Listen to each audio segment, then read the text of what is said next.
গোপালের ব্রেন টিউমারের খবর শুনে কান্নায় ভেঙে পড়ল পারুল ও রুক্মিণী। সম্পূর্ণটা জানতে ভিডিওটা প্রথম থেকে দেখতে থাকুন। ধারাবাহিকের স্রোতে দেখা যায় মৃন্ময় তো পারুলের দেওয়া সেই পেনড্রাইভটা খুঁজে পায় না। পারুল বলছে নিশ্চয়ই কেউ একজন চুরি করেছে। মৃন্ময় বলছে কিন্তু তোমার পার্সোনাল পেনড্রাইভ কে নেবে পারুল? পারুল বলছে আমার তো ধারণাটা মনে হচ্ছে ঠিকই হবে। আচ্ছা তোমার কাছে অফিসের সিসিটিভি ফুটেজ আছে না? মৃন্ময় বলছে যে হ্যাঁ। পারুল বলছে ওটা এক্ষুনি একবার চেক করো তো। পারুল তারপরে সিসিটিভি ফুটেজটা দেখে যে রায়ান ওই পেনড্রাইভটা নিয়ে চলে গেছে। পারুল তো রেগে যায়, বলছে তুই চুরি করেছিস, তোর আজকে শেষ প্রিন্টে। পারুল তো তারপরে বাড়ি চলে যায়, গিয়ে একেবার রায়ানের ঘরে যায়। যেই রায়ানকে দেখতে যাবে তখন দেখে রায়ান পেনড্রাইভটা হাতে করে নিয়ে পারুলের নাকের ডগায় ঘোরাচ্ছে। পারুল তোর এত সাহস, তুই আমার পার্সোনাল জিনিস চুরি করেছিস, আবার নাকের ডগায় ঘোরাচ্ছিস? তুই দে পেনড্রাইভটা, আজকে তো আমি দেখেই ছাড়ব কি আছে। এবার তো দুজন ছোটাছুটি শুরু করেছে। রায়ান দেবে না, পারুল নিয়েই ছাড়বে। রায়ান তারপরে পারুলের হাত দুটোকে আটকেই পেনড্রাইভটা ওর চোখের সামনে ফেলে পা দিয়ে থেলে থেলে পুরো ভেঙে দেয়। বলছে নাম জানবি নে, এবার জান দেখি কেমন করে জানতে পারিস। পারুল তখন কেঁদে ফেলে, বলছে তুই এটা কেন করছিস রায়ান? তুই তো সব জানিস, তুই চোখের সামনে আমাকে এভাবে কেন যন্ত্রণা দিচ্ছিস? তুই মুখে বললেও মন থেকে তো আমাকে আর স্ত্রীর মর্যাদা দিতে পারবি না, তাই না রায়ান? তাই তো আমি ডিভোর্স অবধি করে নিতে চেয়েছিলাম। রায়ান, তোকে খারাপ মানুষের থেকে প্রোটেক্ট করা ছাড়া আমি তো আর কোনো উদ্দেশ্যেই বউয়ের অধিকারটা ফলাচ্ছি না। আমি কি কোনোদিনও ফলিয়েছি? আচ্ছা আমি তো ওরকম মানুষই নয় নয়ন। তাহলে তুই কেন এরকম করছিস বলতো? কেন লুকোচুরি এসব কিছু হচ্ছে? তুই তো আমার বন্ধু তাই না, আমার কাছের মানুষ। তুইও তো সেটাই নানিস তাই না? তাহলে তুই যদি আমার কাছের মানুষ হয়ে থাকতে পারিস, তাহলে তোর ভালোবাসার মেয়েটার নাম বলতে কেন পারছিস না? তোর ভালোবাসা পাওয়ার যোগ্যতা আমার নেই তাই না, কিন্তু মনের যোগ্যতা, মনের কথা জানার যোগ্যতাও কি আমার নেই? রায়ান আমি এত ফেলা, তুই আমাকে অপমানটা কেন করছিস বলতো? রায়ান মনে মনে বলছে আই উইশ তোকে আমি সবটা খুলে বলতে পারতাম রায়ান, কিন্তু না, এখন ইমোশনাল হয়ে চলবে না। রায়ান তখন পারুলকে বলছে শোন, একদম নাটক করবি না। তুই কি ভেবেছিস এরকম ইমোশনাল ব্ল্যাকমেল করে তুই মেয়েটার নামটা জানতে পারবি আমার থেকে? এই সব নাটক এখন, আমি এখন কাউকে কিচ্ছু বলবো না, তুই যা এখান থেকে বেরোতো। পারুল বলছে শোন, তুই যদি ভাবিস আমি এসব কান্নাকাটি করছি, এসব কিছু করছি, শুধুমাত্র নাটক করছি মেয়েটার নাম জানো বলে, তবে তাই আমি বুঝে গেছি যে তুই ভালো কথা শোনার সেই ছেলে নোস। তোর মিথ্যে বলা, চুরি করা, অন্য মেয়েদের পিছনে ঘুরে বেড়ানো সব কিছুই বার করব। রায়ান, নিজের জীবনের দায়িত্ব নিতে জানিস তুই? কোনো বোধ আসে তোর? তোকে না আমি সামনে রাখি। রায়ান, তুই যে চাকরিটা করছিস না সেটাও আমার জন্যই করছিস। আমার সঙ্গে কম্পিটিশন না করলে তোর এসব হতো কখনো? ওই তো ইউনিভার্সিটিতে হিরো সেজে একেবারে ওইভাবেই বয়ে চড়ে যেত, আর সেখানে তুই আমার পিঠ পিছে প্রেম করছিস। আমি একেবারে সেই প্রেম ঘুচিয়ে দেব। নামটা বল রায়ান, কে সেই মেয়ে? রায়ান তো বলছে না। পারুল তখন ঠেলে খাটের উপর ফেলে দিয়ে বলছে এখনো বলছি, বল মেয়েটার নামটা। রায়ান বলছে বলবো না। বলছে বলবি না তো? এই বলে তো পারুল রায়ানের ভাটা ধরে এবার তো মুচকি দিচ্ছে, বলছে বল সে কে সেই মেয়ে। রায়ান তো বলছে না। পারুল রেগে গিয়ে রায়ান এবার গলা টিপে ধরেছে, বলছে আমার লাইফ তোকে ক্যান্ডেল করতে দেব না, তাই মেয়েটার নামও বলবো না। পারুল তো বারবার করে রায়ানকে বলছে তুই কিন্তু নামটা বলে দে রায়ান, বল। রায়ান বলছে আমার কিন্তু লাগছে জন্তু। পারুল তখন রায়ানের গলাটা ছেড়ে দিয়ে রায়ানের হাতের ওপর শুয়ে বলছে তুই কেন বারবার আমাকে এভাবে ধোকা দিচ্ছিস বলতো রায়ান, কি এমন আছে ওই মেয়েটার মধ্যে? রায়ান তখন পারুলের দিকে তাকিয়ে বলছে যে সবকিছু, আমার সবকিছু জড়িয়ে আছে ওই মেয়েটার সাথে। পারুল বলছে তাই? রায়ান বলছে হ্যাঁ। পারুল বলছে তবে আমিও তো মেয়েটাকে দেখতে চাই। রায়ান বলছে দেখবি তো, আগে 5টার মধ্যে 3কে কম্পিটিশন জিতি, তারপর ঠিক দেখতে পারবি। এখন তো আমাদের স্কোর 1-1, আর 2টো কম্পিটিশন জিতি, সব জানতে পারবি তারপর। আর তোকে ওই মেয়েটাকে খুঁজতে হবে না, আমি নিজে ওই মেয়েটিকে এনে তোর সামনে এনে দাঁড় করাবো, তারপর তুই ওকে দেখিস ড্যাপ করে।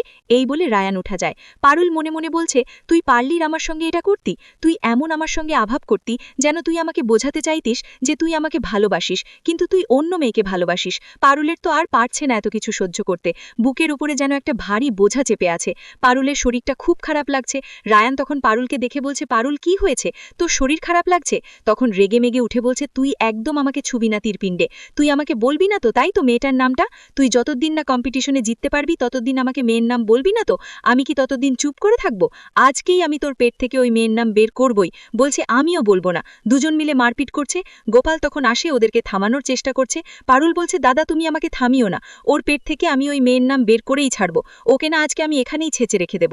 ওর বাড়িতে বউ থাকতেও অন্য মেয়ের সঙ্গে বাইরে পরকিয়া করবে, আসবটি দিয়ে ওর আজকে গলা কাটবো আমি। রায়ান তো ভয়ে একেবারে গোপালের পিছনে লুকিয়েছে, জানে পারুল যেটা বলে সেটা করেই ছাড়ে। গোপাল তখন অনেক কষ্ট করে পারুলকে থামায়, বলছে তুই চুপ কর, এসব কিচ্ছু হবে না। গোপাল ওদেরকে বলছে বাহ ভুবনেশ্বর, ওদের মাথা দুটো ঠান্ডা করে দাও। এরপরে গোপাল ওদেরকে বলছে যে দেখ একটা কথা বলি, জীবনটা না বড্ডই আনপ্রেডিক্টেবল, এই আছে এই নেই। দেখো আমার তো বয়স তোমাদের থেকে একটু হলেও বেশি, সেই কারণেই বলছি আমার কথাটা একটু মন দিয়ে শোনো। দেখো হয়তো তোমাদের বিয়েটা হঠাৎ করে হয়ে গিয়েছে, তোমরা কেউ প্রিপেয়ার ছিলে না সেটার জন্য, সেই কারণে কারণে তোমাদের সম্পর্কটা নর্মাল স্বামী স্ত্রীর মতো তৈরি হয়নি, তাই তোমাদের মন বসেনি। পারুল তোমাকে বিয়ের পর কিন্তু স্বামী হিসেবে মেনে নিয়েছে, তোমার সঙ্গে সংসার করতে চেয়েছে, তোমাকে আপন করে নিয়েছে। আর রায়ান বিয়ের পর বা বাইরে জীবন খুঁজছে। দেখো, আমি তোমাকে একটা কথা বলতে চাই, দেখো জীবনে না প্রলোভন আসবেই, কিন্তু সেটাতে পা দিতে নেই। ভালোবাসার মানুষ খুব ভাগ্য করে মেলে, জানো তো, মানে এমন মানুষ তোমার জন্য মিলবে যে তোমার জন্য একেবারে জীবনটাও দিয়ে দিতে পারে।